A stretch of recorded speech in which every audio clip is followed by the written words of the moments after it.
Cabaret. À mes débuts, je faisais du cabaret à la Galerie 55, rue de Seine, avec Guy Bedos. Il avait écrit un sketch sur un prof de tennis amer qui venait de se faire battre par son élève. Il voulait se venger de ses professeurs de théâtre qui ne l'aimaient guère. La Galerie 55 tenait davantage du club de jazz, les spectateurs buvaient, pas mal, fumaient, beaucoup, et discutaient très fort. On croisait parfois Barbara. Ah, les lieux de la vie nocturne à Saint-Germain-au-Montmartre étaient fréquentés par de nombreux artistes, ayant connu plus tard un grand succès. Elle a cette réputation de dame en noir, sophistiquée et neurasthénique. Eh bien, elle faisait mentir ce cliché. C'était une exquise copine, drôle, chaleureuse. À la même époque, Gainsbourg, habillé avec beaucoup de soin, débutant et essayant de se faire connaître, m'invita à venir répéter chez lui, en compagnie de Claude Brasseur, une émission pour Jean-Christophe Averti. Il nous avait écrit une chanson. « Dieu, que les hommes sont méchantes !» Elle était brève, n'avait pas dû lui demander beaucoup de travail, mais se terminait joliment. Le soir, sa mère nous prépara des boulettes, qui furent décidément le plat incontournable de ma jeunesse. Henri Calais, il eut une drôle de vie. Parent faux-monnayeur à l'occasion, père anarchiste. Henri Calais sera brièvement un employé modèle de la société électrocable, avant de fuir avec la caisse pour Montevideo, où il changea de nom, pour revenir 6 mois plus tard à Berlin, avant de vivre dans la clandestinité à Paris, puis de fuir à nouveau cette fois au Portugal, avant un retour en France. Fait prisonnier en 1940, il s'évade. À la Libération, Camus le fera écrire pour le journal Combat, où il tiendra de merveilleuses chroniques funambules, ironiques et douces. Publiant sans cesse, il a été longtemps ignoré, avant d'être redécouvert sur le tard bien après sa disparition. Né américain, il aurait eu la notoriété d'un Raymond Carver. 2 jours avant sa mort, il notait « C'est sur la peau de mon cœur qu'on trouverait des rides. Je suis déjà un peu parti, absent. Faites comme si je n'étais plus là. Ma voix ne porte plus très loin. Mourir sans savoir ce qu'est la mort ni la vie. Oh, il faut se quitter déjà. Ne me secouez pas. Je suis plein de larmes. » Son écriture me bouleverse. Son attention à l'humanité, qu'elle le déçoive ou l'encourage, la limpidité de ses phrases, sa modestie désespérée, son attention aux autres, son honnêteté viscérale me touche. Sa poésie va au fond du cœur. Vous n'imaginez pas l'état dans lequel me transportent ses livres. Si celui-ci doit servir une cause, que ce soit celle de son œuvre, il est de mon devoir de partager cette passion. Vous me remercierez plus tard. Albert Camus, pendant les répétitions de son Caligula au Festival d'Angers, il expliquait un point de dialogue quand il s'interrompit pour me demander « Est-ce que vous pouvez répéter ce que je viens de dire cosinus ?»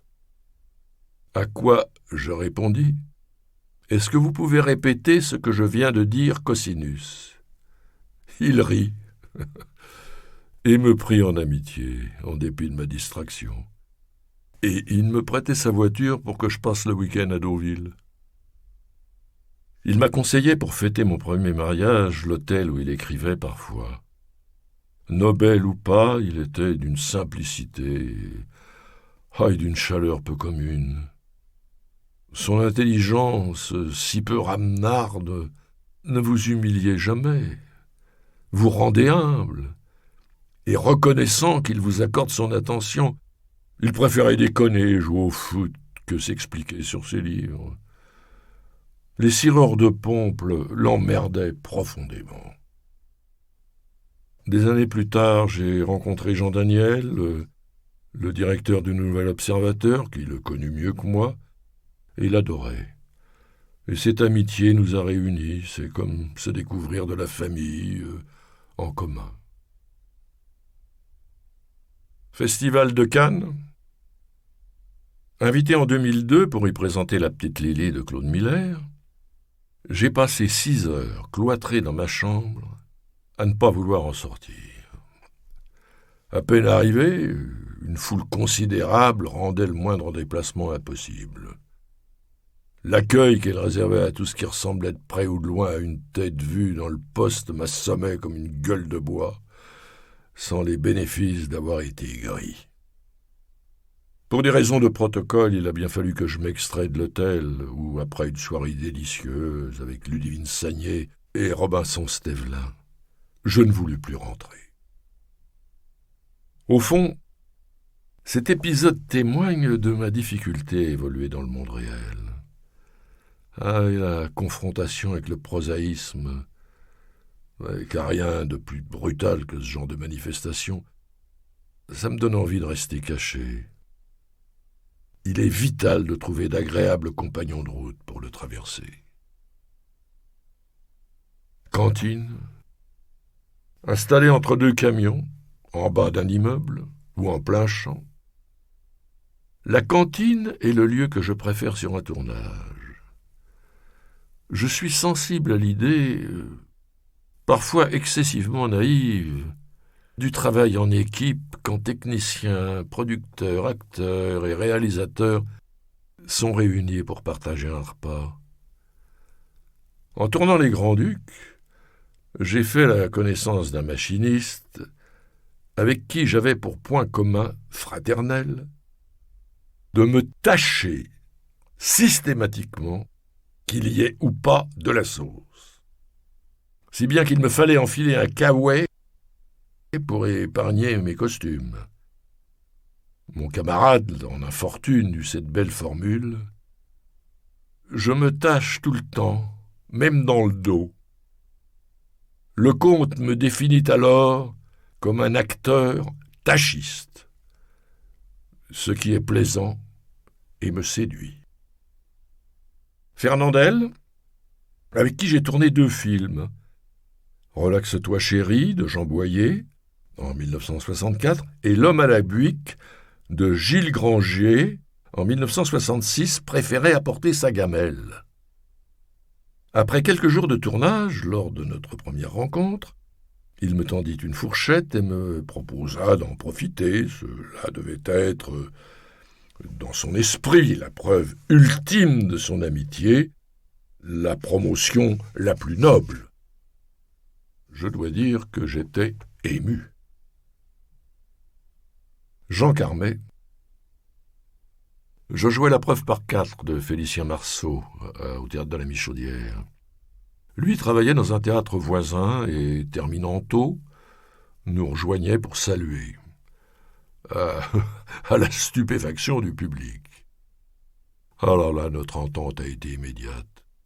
Comme 2 jeunes mariés, nous avons toujours fait en sorte de travailler ensemble aussi souvent que possible. Il était plus âgé que moi, mais, à vrai dire, il n'avait pas d'âge. Il n'était ni jeune, ni vieux, comme flottant dans son propre monde, détaché de contingences aussi vulgaires que le cours du temps. Fils de vigneron, comme mes ancêtres, il était trop fidèle à son ascendance pour se draper dans sa notoriété et s'en faire des habits de cabotin. On ne soupçonnait pas sa délicatesse et l'étendue de sa culture. Considéré comme un plouc rigolo, il était d'une poésie et d'un charme. Capable de magnifiques gestes pour ses amis, d'une bonté que l'on rencontre peu. On ne pouvait pas l'imaginer vous faire le moindre coup bas. Il se montrait toujours à l'écoute des autres. Cela le rendait terriblement séduisant. Sa gentillesse l'empêchait de refuser les attentions que les femmes voulaient lui prodiguer, ce qui l'entraînait dans des situations vaudevillesques sur lesquelles il restait discret, mais s'en amusant ingénument. Il me prêta sa maison en Touraine et avait eu l'attention délicieuse de remplir sa cave. Il y avait du pinard partout. Ah, oh là là, de quoi tenir un long siège, un très long siège. Jean avait aussi des facéties d'enfant. À l'hôtel, il mélangeait les chaussures laissées dans le couloir pour être ciré. Quand nous avons tourné Plus ça va, moins ça va de Michel Vianney en Espagne, il avait fait le trajet en voiture, son coffre chargé de vin de Touraine et de charcuterie pour en faire profiter toute l'équipe. Après le tournage de La controverse de Valladolid, Jean-Louis Trintignant et moi l'avons rejoint dans la maison de notre réalisateur, Jean-Daniel Vérag. C'était le jour de Pâques. Carmet nous dit la messe en latin, avec l'accoutrement complet d'un curé. Il donnait le sentiment de ne jamais rien foutre, de rêvasser, de traînasser, mais il bossait en douce, l'air de rien. C'était aussi son élégance. Ne rien imposer aux autres, sinon une présence discrète et bienveillante. Le tournage de Bouvard et Pécuchet, dirigé par Jean Daniel, notre bon génie, dura 10 semaines du côté de Château-du-Loir, dans un curieux gîte entre ferme et manoir. Oh, nous nous amusions tellement que nous ne rentrions pas chez nous les jours de relâche. On jouait au croquet, très lentement. Des bouteilles étaient planquées partout dans le jardin. Ah, c'est sans doute un de mes meilleurs souvenirs. Le texte était sublime, la cantine excellente. Et j'aime autant vous dire que les bouchons claquaient. Nos chaises de plateau étaient au nom de Jean Marais et de Jean Cocteau, mais je ne sais plus qui occupait laquelle. On causait vinification entre deux plans. À cet automne merveilleux, plongé dans la bêtise sublime de ces personnages, a succédé un hiver assez triste pour Jean et moi. D'autres engagements professionnels nous privèrent de nos rôles et de notre amitié. Je fis le chemin du retour avec Vérag, silencieusement, avant que je ne lui dise « Ah, c'est dommage qu'on l'ait fait, on ne pourra plus le refaire. » Carrière. Je n'ai pas le sentiment d'avoir fait une carrière, mais des rencontres. Je suis un artisan qui travaille quand on a besoin de lui, de bon matin ou de nuit. Pas loin d'un plombier appelé pour une fuite, du GIGN convoqué d'urgence pour une prise d'otage ou de la call girl. Oh. On ne peut pas parler de carrière en art. Les attentes et la logique n'y prennent aucune part. Cela ressemble davantage à la traversée de l'Atlantique en solitaire. Tout peut arriver, y compris rien du tout. Il y a parfois un honneur à se voir confier une responsabilité artistique par quelqu'un d'estimable. Mais les acteurs qui parlent d'un rôle comme d'un cadeau me font rire. Les cadeaux, c'est à Noël ou avant les élections. C'est mon métier de jouer la comédie. Et même si je ne suis pas convaincu que c'en soit. Jean-Claude Carrière, c'est le seul auteur de ma connaissance qui ait écrit avec Louise Buñuel et qui est capable de construire une maison de ses propres mains. Il m'a été présenté par Carmet, avec qui il partageait des racines terriennes et une culture vaste comme un continent. Ah, j'aime sa capacité à sauter d'un genre à l'autre entre deux répliques. Non, c'est un sorcier. Il surprend toujours, et agréablement. Son érudition est certes phénoménale, mais il ignore tout de la banalité. Cartable. Je m'étais présenté à une audition, un cartable à la main, chez un comédien assez célèbre à l'époque, Jean Hervé, Il me regarda d'un air consterné et me demanda si je travaillais au ministère des Finances. Avant de poursuivre sentencieusement, lorsqu'on est artiste, jeune homme, on porte son cartable jeté par-dessus l'épaule, et si possible, la poignée est arrachée. Les cartables ont donc été un poste de dépense conséquent lors de mes débuts, car très vite ils devenaient intransportables. Je ne manque jamais de relayer cet enseignement à ceux qui me demandent conseil. C'est l'un des rares que je sois en mesure de donner. Johnny Cash. Il aurait pu être bourguignon, mais il était américain. Son lyrisme tourmenté, son énergie mise au service de l'art, le désarroi qui sourd de sa musique, sa voix terrienne, souterraine sur la fin, sa force de travail. Son dernier souffle sera pour son ultime disque, m'évoque certains de mes voisins. Cet homme, cabossé par les épreuves, n'imitait personne, et c'est bien le moins que l'on soit en droit d'attendre d'un artiste. Derrière la puissance, on sent toujours une vulnérabilité à peine maquillée. Ah, elle est fragile, m'émeut. Ces histoires de trains filant dans la plaine, de bars texans et de meurtres passionnels sont, pour moi, aussi exotiques que familières. Le souffle qui se dégage de ma chaîne lorsqu'il chante en duo avec sa femme me fait tomber de ma chaise. Ah, lorsque j'aime un créateur, ma passion en fait immédiatement un membre de la famille. Cash serait un grand-oncle, pas bavard, un peu effrayant, dont on découvrirait sur le tard quelle vie immense il a menée et qu'il nous aimait bien. À sa mort, il nous lèguerait une vieille guitare. Jean-Roger Caussimon, Jean-Roger. Je l'ai rencontré dans les cabarets de Saint-Germain. Léo Ferré, pour qui il écrivait des paroles. Comme à Ostende, c'est de lui. Et qui me surprend sous la douche, peut m'y entendre la fredonner. Devait être dans les parages aussi. Comédien, chanteur, parolier.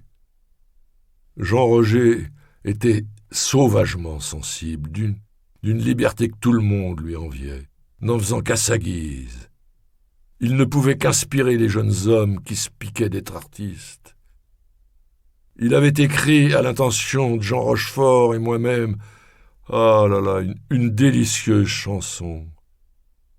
Paris jadis, pour le générique du film Des enfants gâtés de Bertrand Tavernier. Il fait partie de ceux qui ont disparu, mais dont j'ai l'impression qu'ils ne m'ont jamais quitté. C'est incroyable de songer que tous ces gens, pour certains légendaires, ou qui mériteraient de l'être, étaient des silhouettes familières traversant mon quotidien. On buvait des coups, on parlait de tout et de rien, sans solennité ni conscience de notre soi-disant importance, et encore moins de notre éventuelle postérité. Célébrité, à la façon de tendre la main, de dire bonjour, on reconnaît ceux qu'elle a profondément changé, qu'ils feignent la camaraderie ou regardent depuis leur piédestal comme s'ils vous faisaient l'honneur de se laisser saluer. Belmondo, quel que soit son interlocuteur, ne laisse rien passer de tel. Si je lui avais dit qu'il serait une star, il serait roulé par terre de rire. Nous ne pensions pas à la gloire, nous voulions avoir du travail, de beaux rôles, nous amuser, mais l'idéologie de la célébrité ne nous concernait pas. On se rêvait plus en poète maudit qu'en futur vainqueur. C'était sans doute une pose comme une autre. Pour tout dire, je ne me rendais même pas aux auditions pour le cinéma. Les vedettes, dans notre esprit, c'étaient les starlettes cannoises. Nos modèles, Louis Jouvet ou Michel Simon, nous inspiraient trop de respect pour être rangés dans cette catégorie. Nous ne les imaginions pas en maillot de bain sur la croisette, posés à côté des mouettes, ou un caniche frisé d'un enrubanné serré contre la poitrine. La célébrité, celle qui fait du quotidien triathlon entre autographes, photographies et courrier du cœur, nous inspirait beaucoup de méfiance. Bon, avec l'âge, on s'y prête plus volontiers. Moins par ego que par reconnaissance du ventre et du cœur. Il est cependant certain que je préfère recevoir des compliments dans la rue que de me faire traiter de vieux con et entendre « Ah, dis donc, on a encore vu votre gueule à la télé hier. Ah bah dis donc, alors là, ça commence à bien faire. » L'avantage d'avoir débuté dans l'insouciance, à une époque où l'aspiration à être une célébrité n'était pas si communément répandue, c'est qu'on ne s'en défait pas. Jouer Claudel, dire ses mots, était plus important que d'avoir mon nom en haut de l'affiche ou d'être invité à partager mes états d'âme sur la place publique. Déballer sa vie sentimentale, ses penchants sexuels, ses tourments comme le trépied s'est produit sur son étal me paraît le comble de l'obscénité. Le seul lieu de la représentation, c'est la scène. Ah, mais je me fous de mon image. L'abandonnant volontiers au miroir.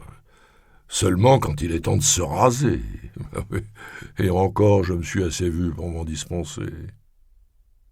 Je comprends mal l'intérêt inquisiteur que l'on porte aux célébrités.